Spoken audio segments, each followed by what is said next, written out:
Hi everyone, welcome back to my channel, or if you're new here, thanks for joining me. My name is Chris and I do videos about luxury goods like handbags, shoes, and some videos about fashion and beauty and shopping in general. So if that is something you like, why don't you consider subscribing? I would love to have you back, and you can just hit the subscribe button.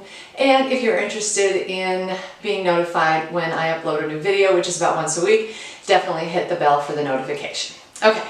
So with all that said, let's get right into my video today. I'm going to be talking about why I am not buying another designer handbag.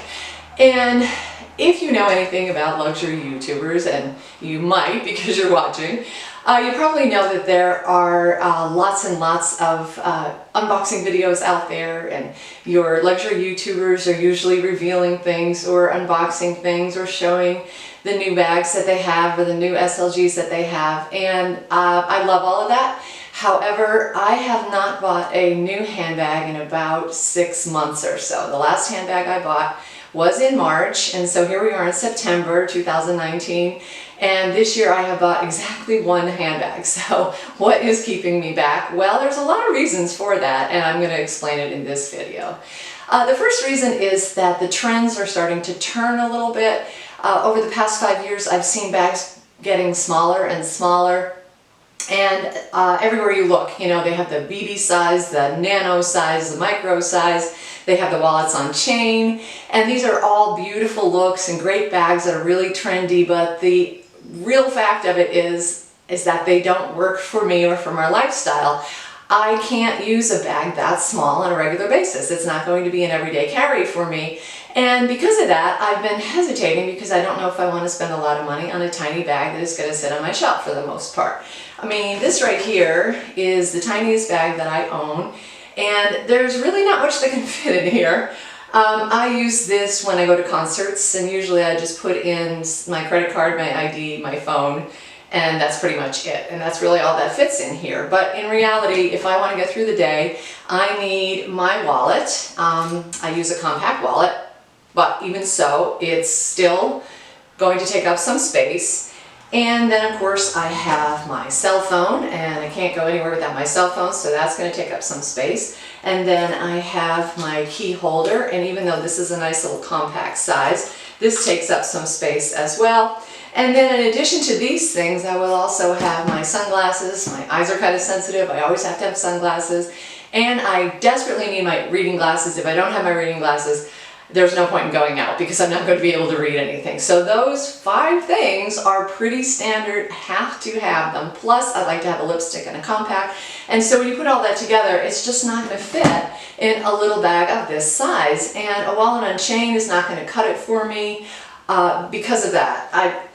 I'm not the type of person that can get by with the new technology. So I know a lot of people pay for things with their phone, but I don't trust new technology that much. And to be honest with you, I carry cash and I carry credit cards. Of course, I have my driver's license. So all of those reasons, I'm finding that the little bags are probably not going to work for me. And so I've been having a hard time, you know, kind of looking or actually trying to find a bag that I really, really like. Another reason why I haven't bought a bag is because I feel like the prices are climbing and climbing and climbing.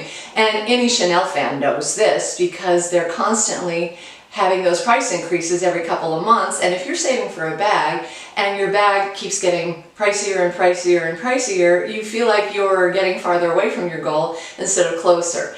At one time I remember where it was very rare for a bag to be $2,000.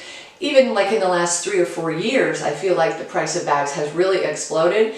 And nowadays, we're looking at $2,000 is like, you know, a standard price for a new bag. And of course, significantly more for some of the very high-end bags. So for that reason, I don't know, I guess I'm just being extra cautious because I don't want to spend that kind of money on a bag that I'm just not going to be wearing all the time, or a bag that is going to lose its value if I discover I don't really love the bag and I want to get rid of it.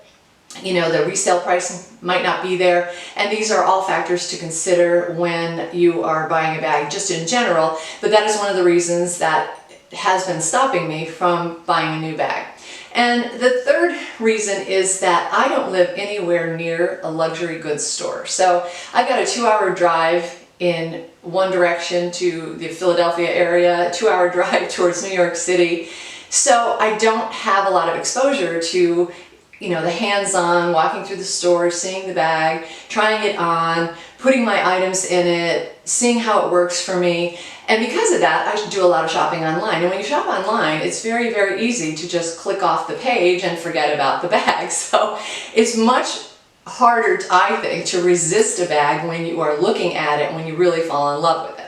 Now, in the past, I've fallen in love with bags through ads. I've seen them on people, I've seen them in photographs and in magazines, and I know I want it, I save my money, I go out and I get it, and that's usually what happens. But in recent months, I haven't seen anything that has really, compelled me. Now, granted, there are a lot of bags that I am interested in, but I just can't make up my mind, and so there's this dilemma that I have. I want a bag, but I don't know what I want. Do I want to spend the money? Should it be a smaller bag, etc.? So all of these things are factors. Now, one last thing is that I typically don't do repeats of bags that I have. So like I have one Speedy, and I'm not going to buy another Speedy because I have one. I know people collect them and they have them in different colors, or Chanel bags, they have them in different sizes and different colors, but I'm pretty much a one-trick pony. Like if I have a Neverfull, that's my Neverfull. I'm not going to buy another one unless something happens to this one that I have. So with that said, I kind of like to branch out and get something new and something different.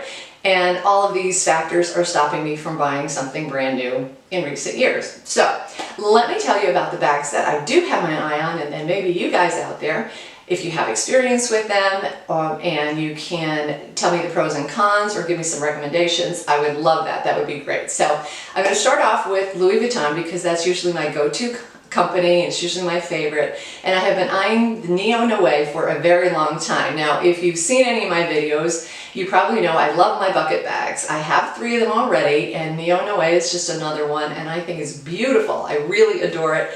When I was in New York this summer, I went to the store and I was going to buy it, and I couldn't decide what color. I wanted the pink with the monogram, and then I thought I wanted the black with the monogram. I tried them both on, and I thought the black was nice, really nice. It would go with so much, and it would be year-round, but at the same time, it's black inside. It's like a black hole, which sort of deterred me. On the other hand, the pink seemed a little more for spring and summer.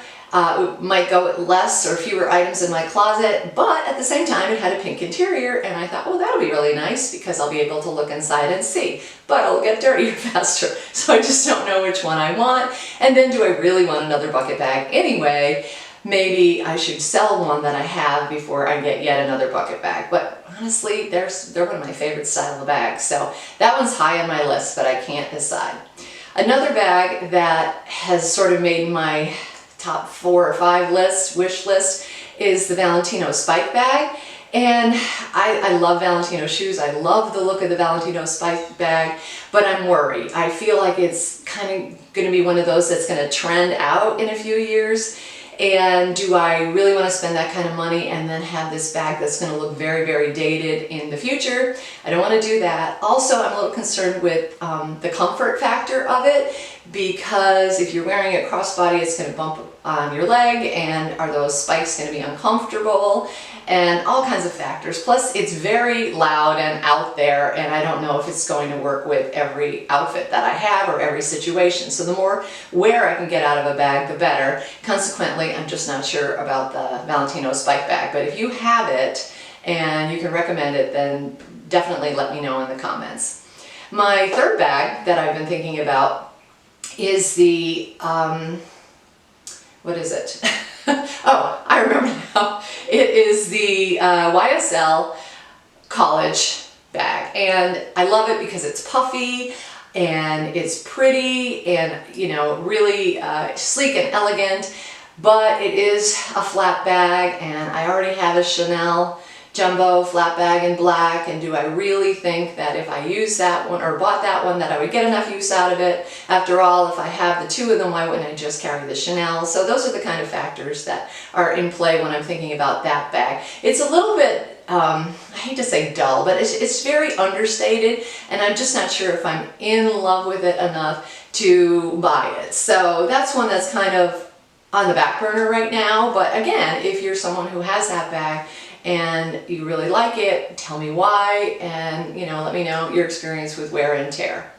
And my final bag that I'm really thinking about, and I'm kind of sort of focused on this one, is the Chanel reissue. And I'm thinking between the 226 and the 227 size. I'm just not sure. 228 is too big, 225 is too small. Again, I have to be able to fit all my items in there. And the Chanel reissue is gorgeous, but I'm not going to buy it brand new because I'm not spending that kind of money on a brand new bag, so I would have to get one pre-owned. And when you're buying pre-owned, you want to be very careful, make sure you're getting something authentic, make sure it's in good enough condition, etc. And then there's that same thing. If I have my Chanel Jumbo and I have the Chanel reissue, are they too similar? Am I going to just, use one over the other? I'm not sure. I can get it in a different color because it does come in a lot of pretty colors. I've seen one in bronze and I thought that was very nice. But again, I don't know if it really makes my heart sing, because flat bags, like I said, I have the Jumbo. I'm perfectly happy with it. I think it's beautiful. But flat bags are generally not my style. I don't know why. They just don't appeal to me as much as some other style bags, like a top handle with a zipper, for example, or even my bucket bag obsession, because I do love my bucket bag. So I just don't know. Do I want another Chanel? I would love a Chanel, but I don't know if that's the one that I want, and I just don't know. I don't know. That's why I'm making this video, because I have no idea what I want to buy. So if you guys can give me any advice at all, I would love to hear from you. Let me know which one of those four you would recommend. If you have any of them, absolutely tell me about the pros and the cons, and we'll see what happens. I am going to buy another bag. I just don't know what it's going to be, and when I do buy it, you guys will be the first to know. So that is it for my video today. I hope you understand my dilemma and come to my rescue and give me some good advice about which bag I should buy. I'm definitely going to buy one, just don't know what it's going to be. Okay, so that's it for my video today, and I do want to thank you for your time. Thanks for watching, and don't forget to leave comments, and if you like the video, leave a thumbs up, and I will see you again in my next video. Take care.